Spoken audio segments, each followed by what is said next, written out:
Hello and welcome to episode 3 of Stories of Change, Digital Transformation and Education series. I'm really pleased to be able to welcome everyone along this evening to this session.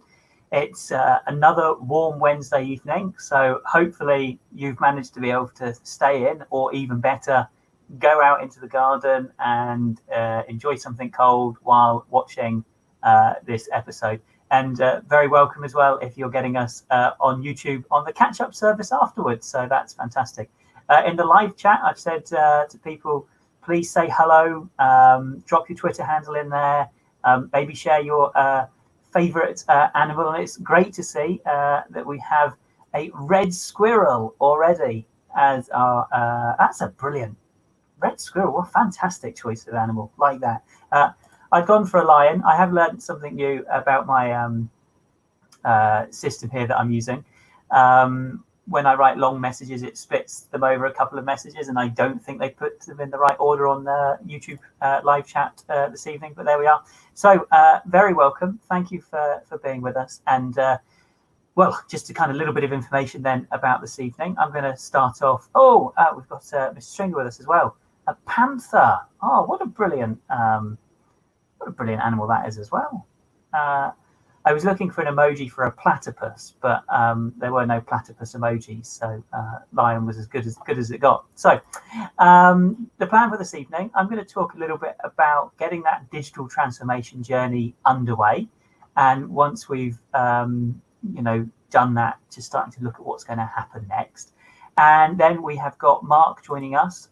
So Mark Allen, he is a principal teacher at Newton Farm Primary School, having worked at Stonehouse Primary School before that, so 17 years worth of experience. So really experienced practitioner to be joining us this evening.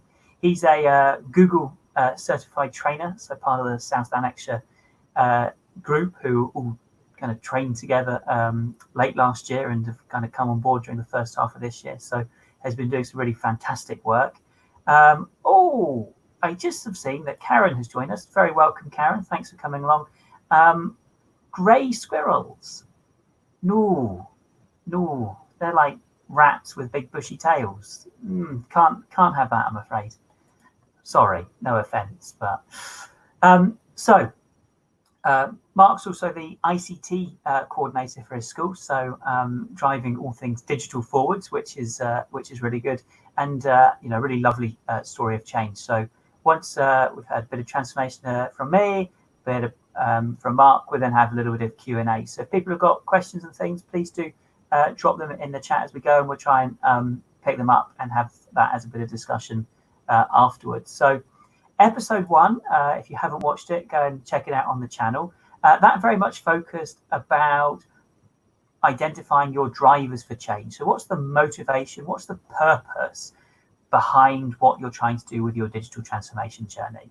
I said my drive is all about experiencing or enhancing the experience for learners so that they're getting the very best opportunities that they possibly can with digital technology, and also a focus on ensuring that for my colleagues across the school, we've got digital systems that work and enhance their jobs and make their lives easier.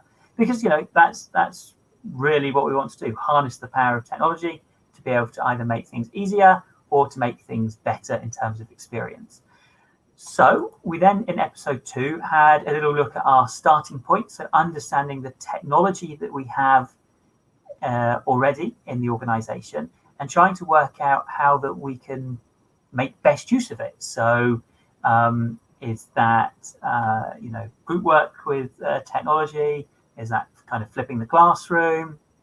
Or kind of looking at the situations we're in at the moment, is that making more use of video learning or using technology to be able to support learning at home? So I think there's lots of opportunities there, but making sure that you've got a real clear understanding about where you're currently starting from and where the good practices that exists in your system, that's really, really important.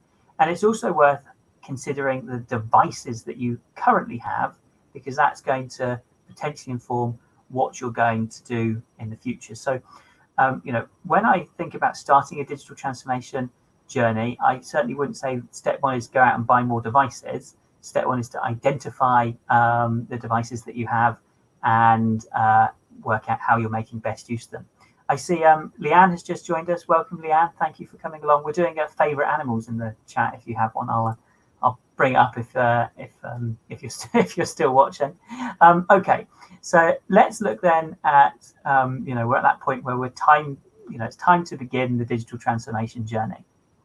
So it's really important at this point that we get buy-in from colleagues across the school. So to be able to do that, I would be absolutely suggesting sharing the evaluation process that you went through in terms of identifying the practice that currently exists in the school, and then sharing what the drivers for change are.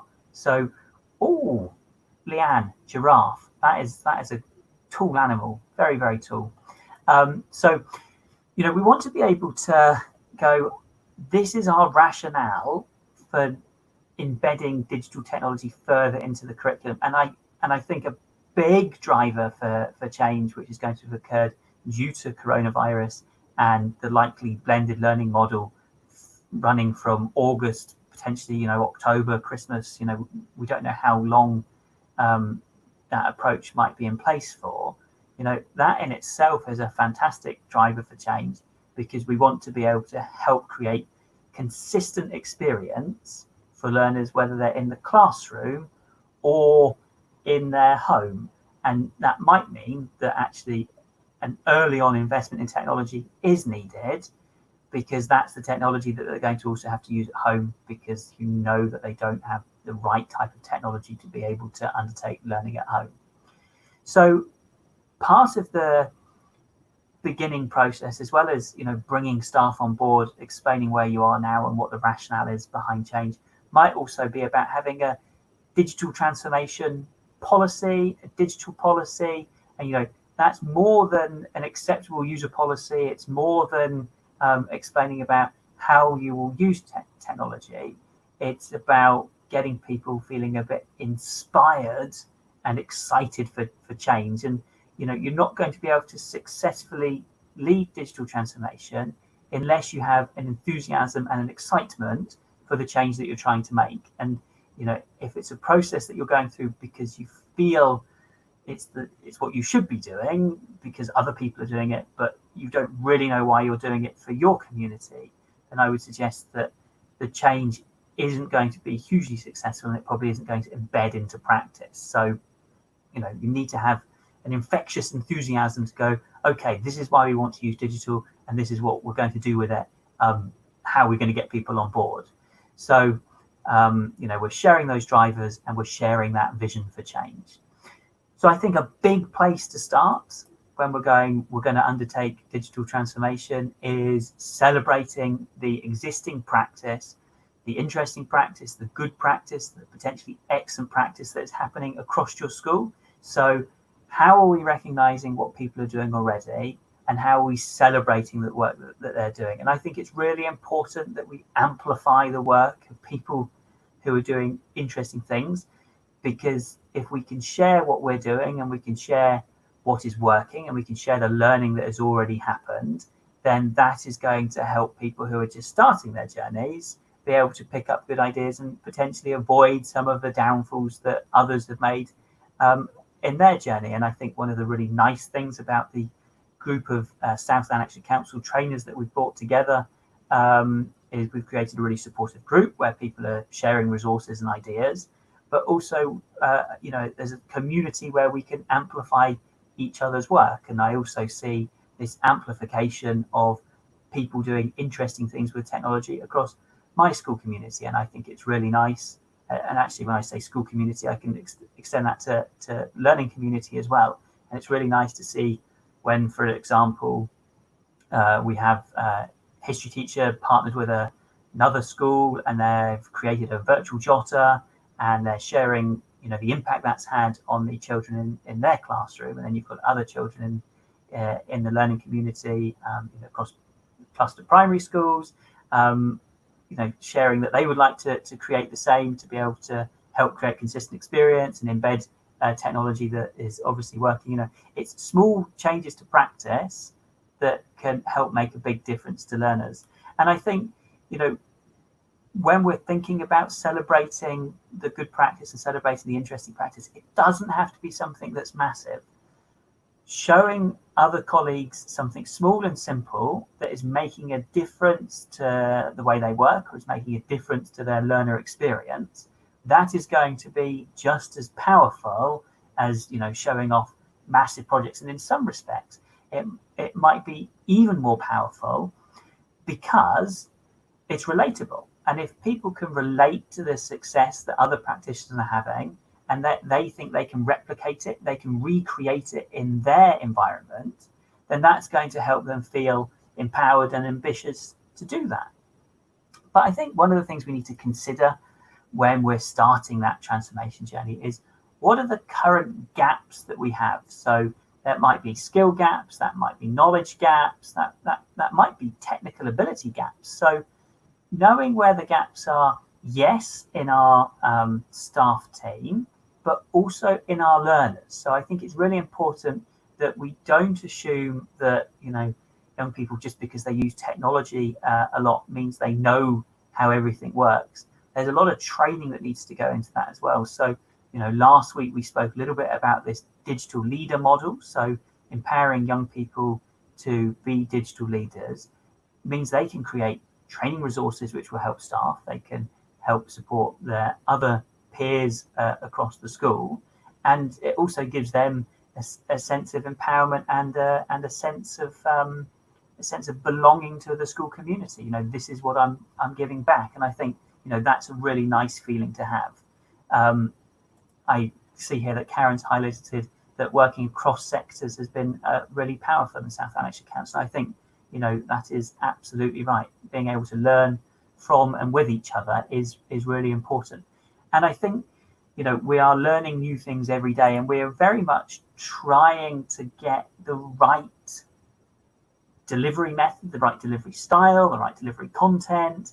In at the moment, the most challenging of situations. So one of the really key things is knowing where the gaps in knowledge are, or the skill gaps are, and then planning for how those gaps will be filled. And next week, I'm very much going to focus on looking at some different training models for staff, and some ideas on how we can build their digital capacity. But before we can get to that stage, as a school community, I think it's really important that we've identified where the innovation. So we've celebrated some of the good practice, but let's kind of take that up a notch and see, is there any innovation currently in our system, and where is the innovation in the system? So innovation for me is about solving problems, and when we solve problems, that's going to help us lead change. And if we're leading change and solving problems that people face, that should lead to school improvement, because we should be either improving the consistency of experience, or we should be improving the achievement or the attainment.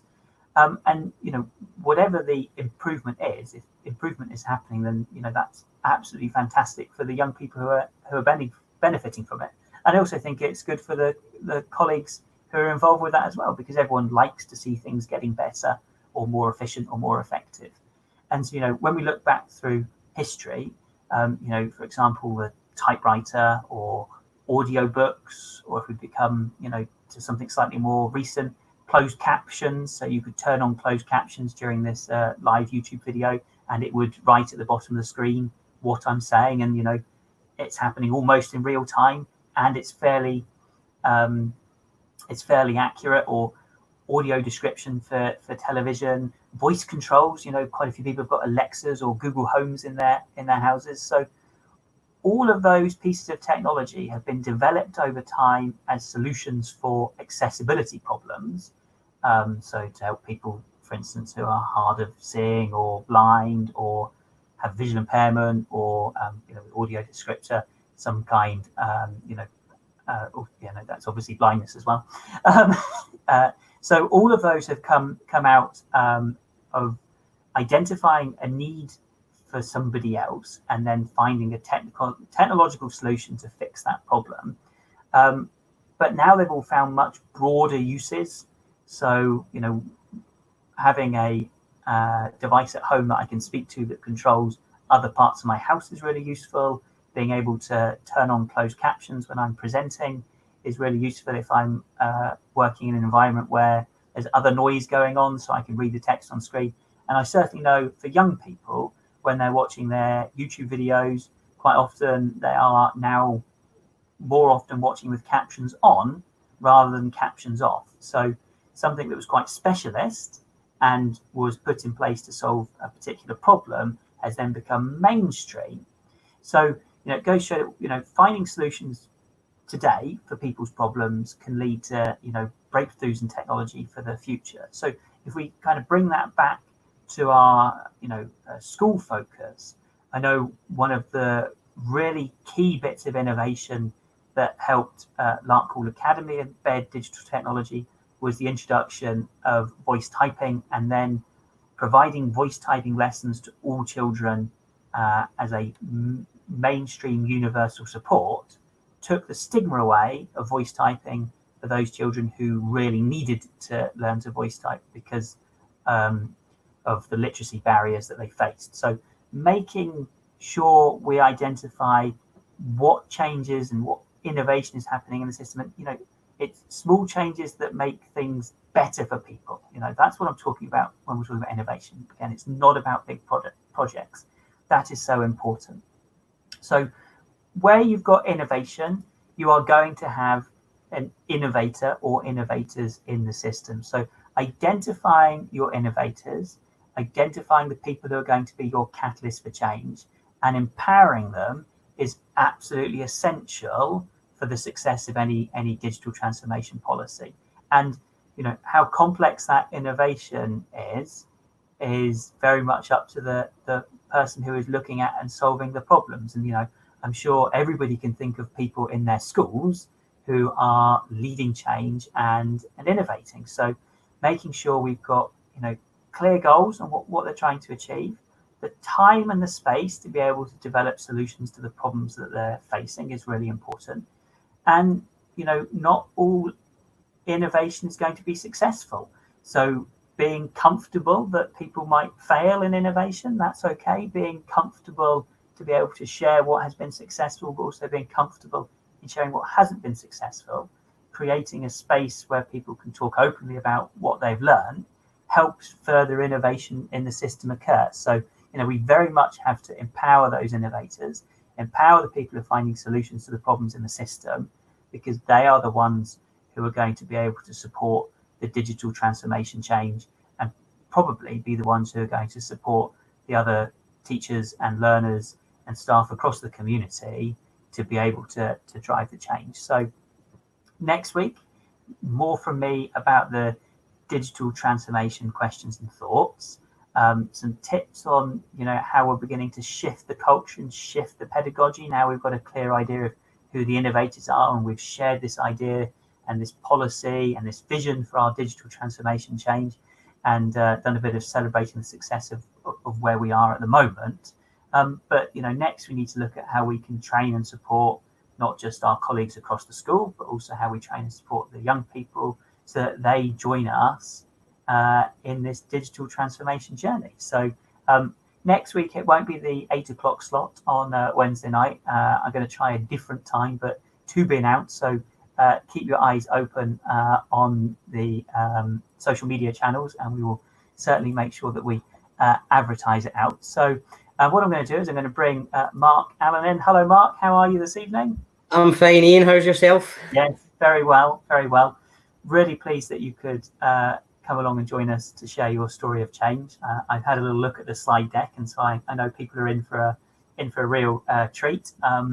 Before you start, though, I'm just going to give a welcome to Miss Ryder, who has joined us this evening. We're also doing favourite animals, Miss Ryder, so if you want to drop in the chat what your favourite animal is, we'll also bring that up. I've also already complimented Mark on his lockdown haircut, just seeing there that you were adjusting your hair, Mark. I'm impressed you managed to find some clippers. You're looking very smart. It's a shame we're having to maintain social distancing, otherwise I believe it's your wife who took care of that. I think she's going to start a new career now on doing other people's hair. Might make a fortune. The way things, a lot of business out there, I suppose. I think there's going to be a huge rush for the barbers and hairdressers when things start to open up a bit more. I certainly know that my hair needs some attention. So enough of haircuts. I'll bring your screen in. I'll drop it out, and thank you so much for joining us. Yeah, no problem. Okay. Hi, everyone. For those of you who don't know me, my name is Mark Allen. I am principal teacher at Newton Farm Primary, and I've been teaching in South Lanarkshire Council for the last 17 years now. Oh, feels like a long time. And in that time, I think I've seen ICT dramatically change over the years. So I thought we would, for my story, I thought we'd look at where it kind of started for me. If we look at the sort of transition between being a student and a probationer, I had, if I'm being honest, I had no interest in ICT at all at that stage. And I think it probably stems from my own experience of primary school, where we had a sort of old BBC computer that was shared in the open area between 4 classes. I can always remember the weird sound that the computer made as the printing wheel used to turn. I think that's ingrained in my memory now. So I didn't really have a lot of experience of ICT in school at that point. University, again, we had a computer suite. For me, that was where you completed essays or you produced a worksheet that was for school placement. So again, it wasn't really until I became a probationer that things sort of started to really change in terms of ICT and digital transformation. So the school that I did my probation year, they had a large computer suite. We used that for research and developing computer skills. So I taught primary 6 at that time, but I was also given the opportunity to, probably because I was a young, enthusiastic teacher, to also take the primary 4 classes.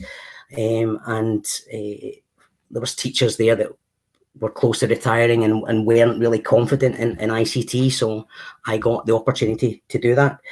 And I think when you start to use the sort of RM programs at that time, like sort of Easy Teach and Easy Maths, as my career sort of developed further, you saw the introduction of smart boards and other types of technology, and that's really when you start to see the sort of potential that the ICT has for enhancing teaching and learning.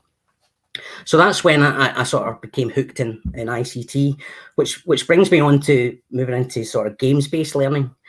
At this time, I think it was a South Lanarkshire course that I was on, where they were showing you how you could create an ideal topic using like the GarageBand and Mario Kart.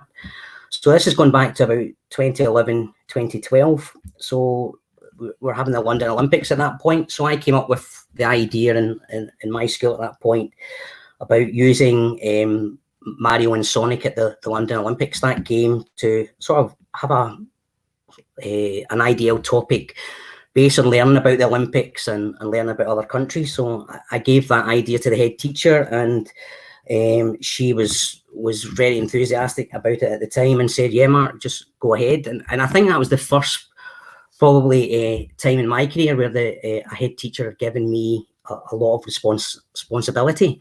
And that's why I've mentioned on my slide sort of strong leadership.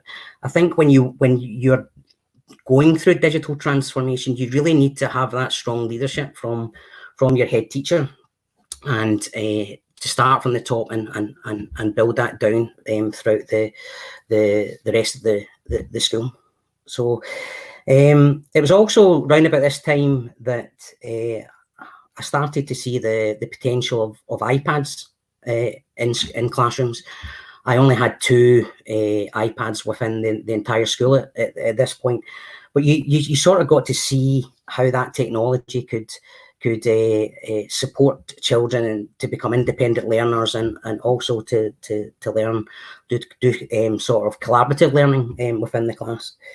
And when new technology comes into the school, I think it's important that you really learn as much as you can, research as much as you can about that technology. So I went on a visit to other schools, and one school in particular was Cedar School of Excellence in Greenock, who at that time I think were the first school to have a sort of one-to-one model of iPads throughout the school. So every child had an iPad at that time. How wonderful that would be to have that in our own schools just now. So again, Chromebooks are when they started to come into schools the last few years. Again, I saw that potential there, just like the iPads, but I feel that potential is even better now. But we can discuss Google and Chromebooks later on in my presentation.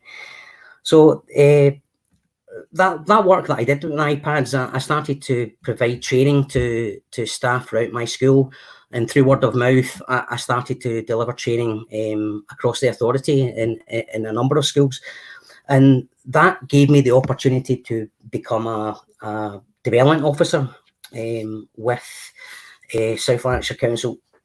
And I think when you're involved, even though ICT wasn't my remit as a development officer, you really get an insight into how staff and curriculum are really supported within the authority, and you also get to see the links that are created with other local authorities, and also the close working relationship that you have with Education Scotland. So through that time, I've been involved in a lot of digital transformation, but I don't think it wasn't really until I was an ICT coordinator that I had the biggest impact through digital transformation. And that really happened while I was at Stonehouse Primary, where we went through the Digital Schools award process. And this is probably the main focus of what I'd like my chat to be tonight. And if anyone is really thinking of going through the Digital Schools process, I would highly recommend it, because it was such a positive experience for me and for the school. And probably the biggest reason that we decided to go through the Digital School Award was it was really to gain recognition for our staff and the pupils. I think across Scotland now we have a tremendous amount of IT skills in our schools now, and I think it's really important that people are recognised for that effort, and that's the real positive thing about the Digital Schools Award. So at Stonehouse, we were really committed to ensuring that all our pupils had the opportunity to gain experiences and the skills necessary to really be successful in that sort of ever-changing digital world that we now live in. The majority of our pupils could confidently create, present, communicate their work and share their learning of digital literacy across the school. Our staff really recognised the sort of need to promote digital technology to enhance that teaching and learning. And we had to create a sort of bespoke curriculum that really embraced the digital literacy. And I think to do that, you have to sort of recognise the needs that staff have. And I think Ian touched on this earlier, that you really need to identify the types of training that staff need so that they can become confident with that technology. So just like with all things that you do, you really have to you have to create a plan.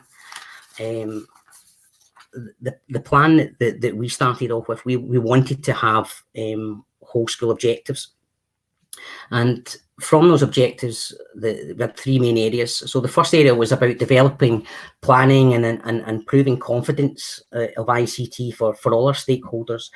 You know, we had to develop our technology planners to incorporate the sort of new and activities that comes with technology.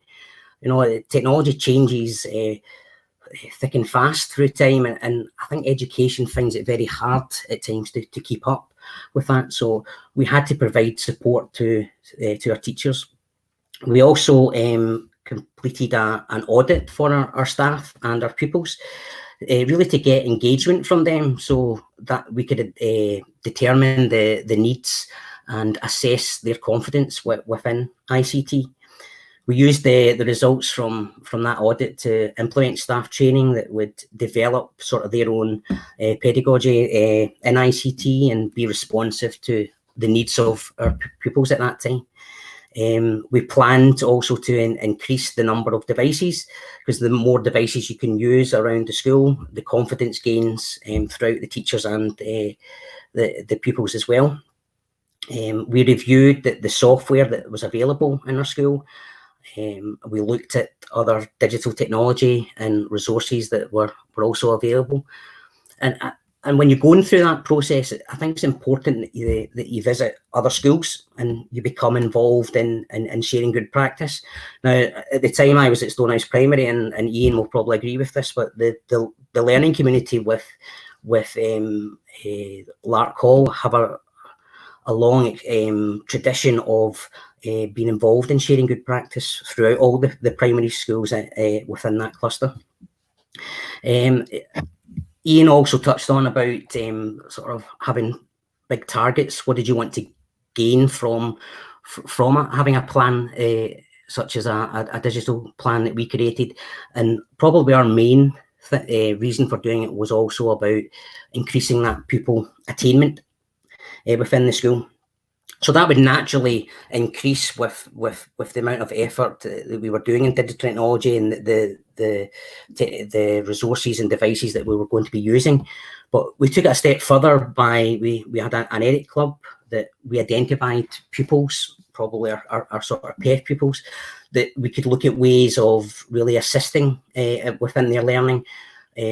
Using, I think we used the resource Literacy Planet, and you've got Easy Maths and SumDog as well, but bringing that digital technology into the pupil experience. We encouraged the pupils to use that digital technology within the school because we gave them, as I said before, greater access. And then the sort of final objective was an area that you might kind of forget in terms of the parents. We wanted to enhance that parental engagement with our community. We wanted to enhance the communication between the school and home, using digital technology for that. We wanted to involve our parents, so we created a home learning framework within the school that provided support for IT at home. We encouraged parents to link with us through the My School app that we had, and the Twitter feed and the school website as well. So that was our sort of main objectives. We then moved into having a sort of action plan. I mentioned this before in the objectives, but the staff confidence, completing a staff audit really helped us to review our technology, the planning, the assessment that would come with that. But we had to think about providing them with appropriate training. And the training that they were involved with, we had sort of monthly drop-in sessions that they had, really focus on what was the needs of what staff wanted at that time, so that it wasn't compulsory for them to come to it, but the uptake was very, very good. We reviewed again the resources with staff and pupils. We don't forget that. I think pupils need to be heavily involved in it.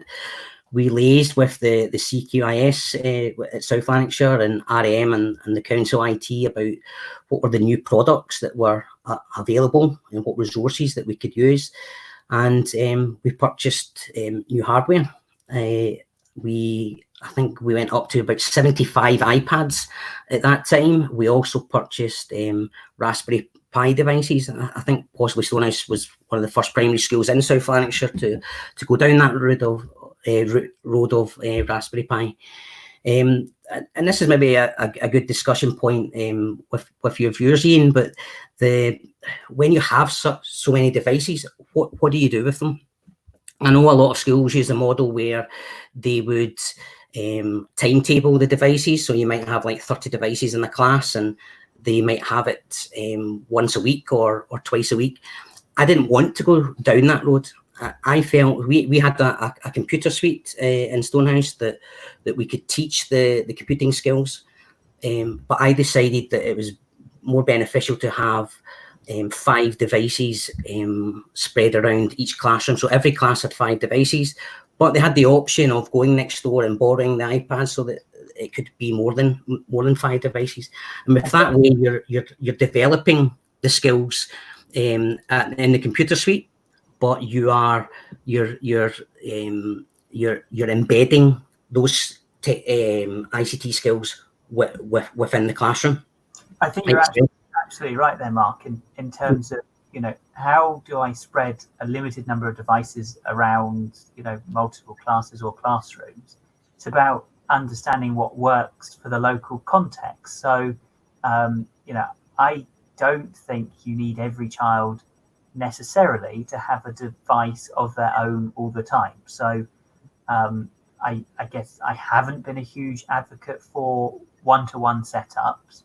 Yeah. I wonder now, because of the situation that we've found ourselves in, if my kind of view on one-to-one devices is changing because of that, but not necessarily because I think when children are in classrooms, they all need a device. I think giving everyone a device will help solve some equity issues and facilitate learning at home and at school. But in classrooms, you can make really good use with 6 iPads or 5 computers or 4 Chromebooks, and making use of pairs or groups, because not everyone needs to be using technology all the time. Because yes, in the world of work, technology plays a huge role in that, but actually the other skills that children develop in terms of interacting and working together as a team, those 21st century skills are going to be potentially more useful or just as useful as the kind of digital literate skills that you've spoken about. So, I think, obviously we can't kind of broad brush for every single school, in terms of this is how you should do it. But understanding what your local context is and then, making a decision based around that, I think is absolutely right. Yeah, and one of the things I had in visions at that time was we had the computer suite, and I was thinking, was it important to have that computer suite? Would it be more beneficial to have those desktop computers spread around the school? And in my current school at Newton Farm, we don't have a computer suite, and I feel the need for it now. So I think having that balance of the computer suite to teach the skills, and then to really reinforce those skills through the devices spread out throughout the school. So what I might advocate for is, disperse technology around the school, but also a digital technology makerspace, which might act like a IT suite, but maybe without 20 computers in it. But, you spoke about having Raspberry Pis. There's lots of kind of robotic kits, or Lego Mindstorms, for example. There's lots of kind of technological education things which don't involve having a particular PC or particular Chromebook or something. They are technology focused, but slightly more flexible learning space. But then again, it's about knowing what your local community needs. I see you spoke a little bit about Digital Schools Award. Karen's just posed a question here, so we'll take a question before you carry on. No problem. So, did you find the Digital Schools Award process onerous? I thought at first it would be, but I think the fact that we'd already created this action plan, this digital plan beforehand, I think that was a lot easier. I think if we were starting from scratch, it would have felt onerous, but we took the decision to create this plan to improve ICT across the school already. The procedure itself, you just go online and they have a really nice, friendly self-evaluation tool that you just tick everything. And that gives you an inclination of, will you achieve this already, or have you got some way to go before you're really ready for this Digital Schools Award? And when the inspector guy comes and observes the school, really you set up the timetable, so you get to showcase what you would like to be shown, and they are so positive. They're fabulous with the pupils as well. So it was a really, really positive experience for the entire school. I think your point there about, depending on where you are in the process might depend on how onerous it is. So if digital hasn't really been on your agenda till now, then the transformation journey that you're going to go through to become a digital school is going to be greater than a community that's already got technology embedded. Just before you continue with your presentation, I'll just give a shout out to Miss Ryder.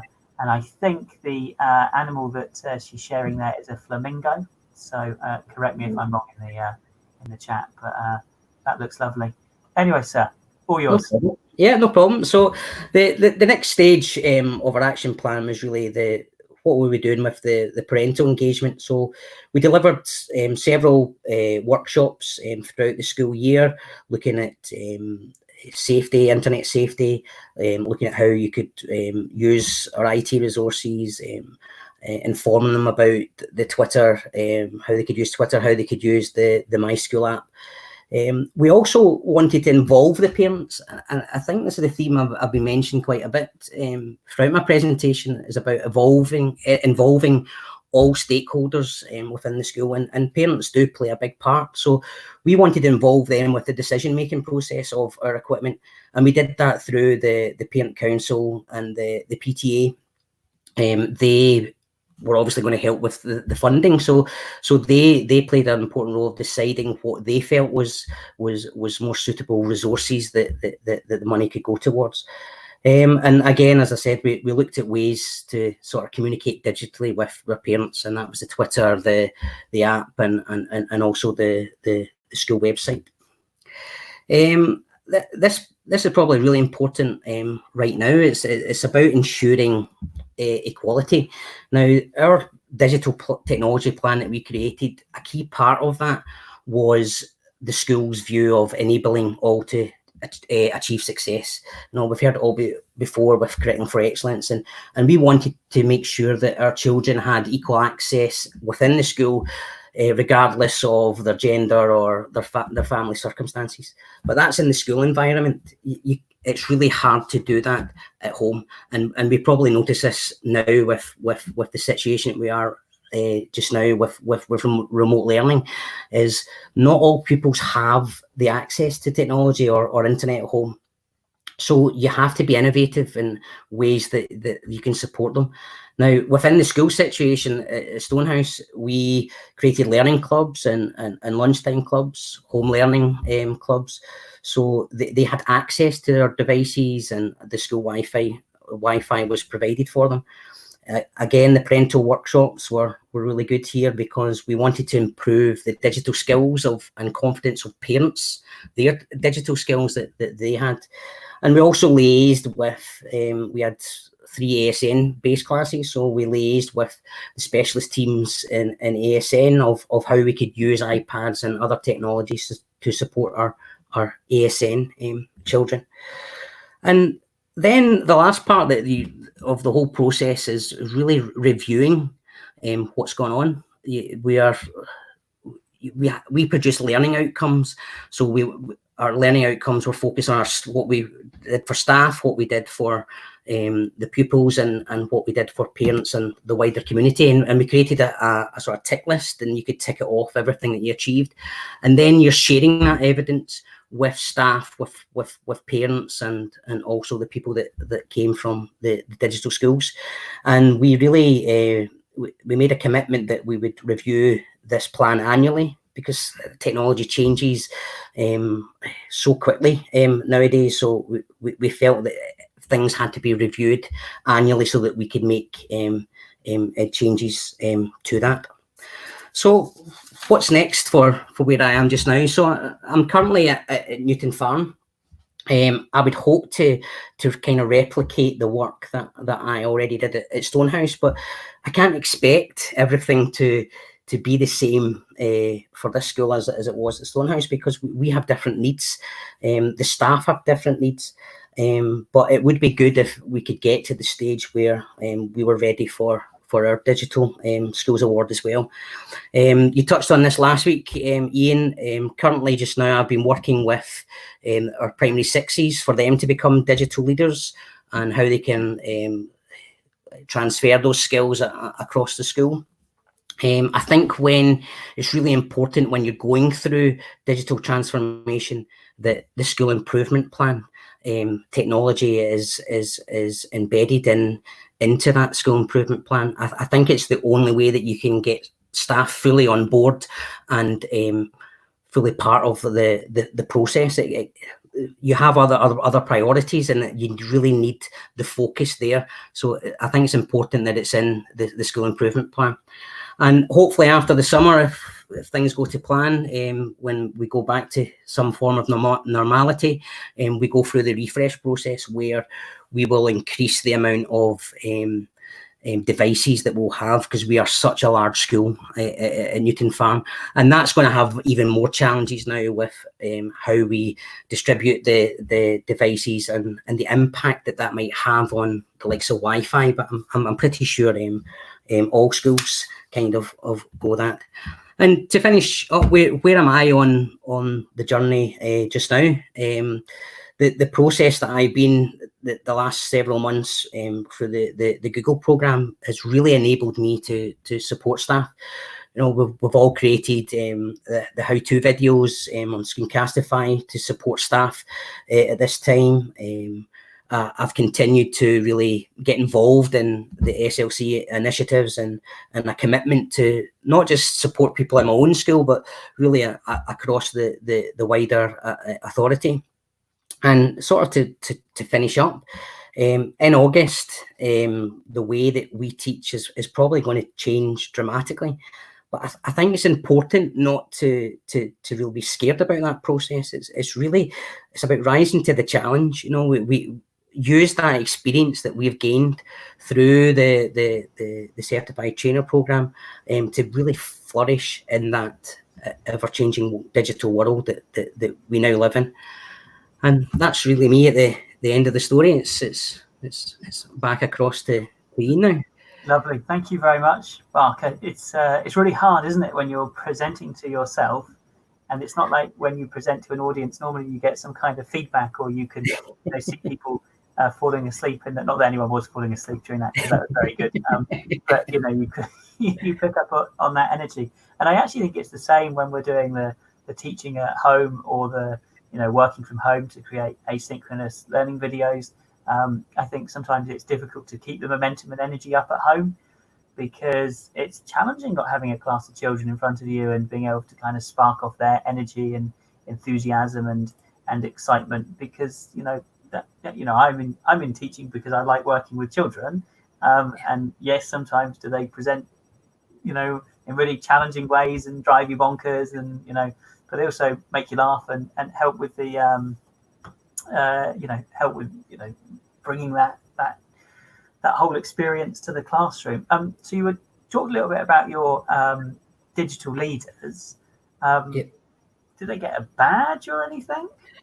No, well, unfortunately we were just at the very beginning of it. We kind of started just before Christmas and then into January, and then everything happened with the coronavirus, so that kind of changed things. But I think in primary that's a given thing.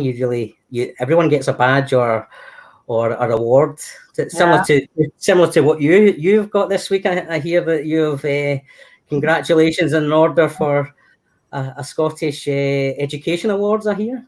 Yes, they're a finalist for the Innovator category. So really delighted about that, and had a little something in the post yesterday morning, and a letter from John Swinney about it. So that's it's really nice to be recognised. And I don't think teachers really come into teaching to be recognised with awards or badges, but when you are doing interesting things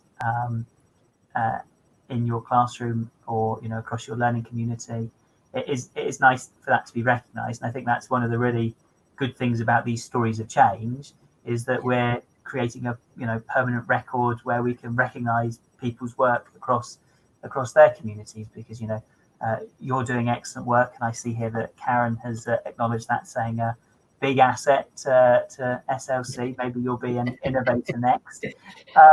Is Karen getting commission for how many innovators are produced by South Lanarkshire Council? Yeah, well, I was on commission for the trainers. That was for sure.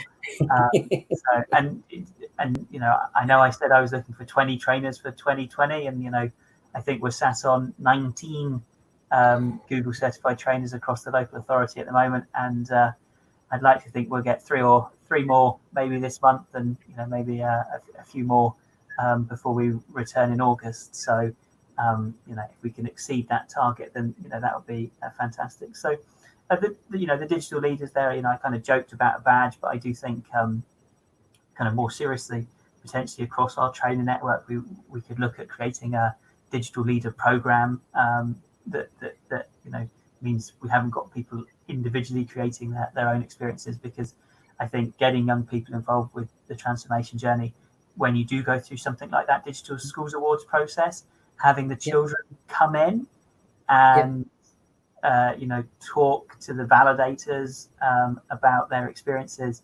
If they've been driving it and they've got that sense of belonging and ownership, and they talk so much more enthusiastically and with so much more clarity and experience behind them than they may do if it is something that has been imposed upon them as opposed to introduced with them. Yep. You also spoke a little bit about parental engagement and family learning. Is kind of plans for that changing now, given the situation, the circumstances? I mean, probably, but I think it's hard because the priorities that we had was really about staff and pupils. And as much as I said in my presentation that you can't forget the sort of the parental side of things, you really need to always really include them, but the focus has always been with the staff and the pupils. But what I tried to do was use Google Sites and the how-to videos, even though they were aimed at the children and aimed at the staff. We shared the sort of pupil help site, because especially the younger pupils, when you've got primary ones who are not going to be able to read and as well as the older children, it's going to be the parents that are responsible for that, accessing the sort of G Suite programs and things. So it was really, even though it was aimed at the children, those how-to videos were also aimed at the parents as well. And I think that is so important, helping the parents have the skills as well, because if they can learn together, that takes a bit of the kind of stigma or awkwardness, because not every parent knows about every piece of technology, and working across different devices as well, it can be really challenging for them. So but you need a variety of platforms as well, and I said that in my presentation, that is it the app they use, is it Twitter, or is it the website? Well, it's actually all three. So you need to be repeating yourself across all three platforms or more if you have it in your own school. Yeah, no, I think preparing learners to be proficient in multi-platform is really important. And I think, having listened to your story, you've been through a little bit of a kind of change in terms of device usage, because you spoke about, that kind of iPad journey and, more kind of primary use of Chromebooks now, I guess. Yeah. And I don't think when schools are looking at technology, they necessarily need to have a single device solution. So, having mixed environments between iPads, Chromebooks, and Windows devices, I think is really good for exposure for young people. But I also think having a central point where you're keeping all the learning together, for example, in Google Classroom, but Microsoft Teams, I guess, is also a possibility for that.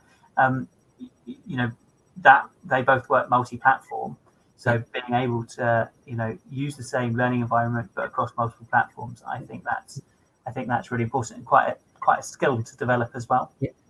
But it brings that sort of personalisation and choice. That's quite a big thing to do with Curriculum for Excellence. You know, if you're training our kids in Microsoft and Google, you're giving them the choice of what they use to present and share their learning. Absolutely, and I think both Office 365 and G Suite both have huge amounts of functionality, and they're both continually innovating and updating. And that's why I kind of think when we're teaching digital literacy to children now, and I know you spoke about this in your presentation in terms of making them digitally literate. It's about them being able to work out how to do something, how to solve the problem themselves, rather than potentially giving them a step-by-step guide on how to complete something. Because as packages update, features move or they adjust. So being able to help young people recognize what outcome they want to produce using technology, and then giving them the skills to be able to break the problem down and find solutions to that problem, I think is really, really important. And there will be times when we will want them to do a particular set task, so we will talk them through step by step, but the idea of helping them come to their own solutions is really important. Yeah, yeah, very much. I totally agree with that, Ian. Yeah.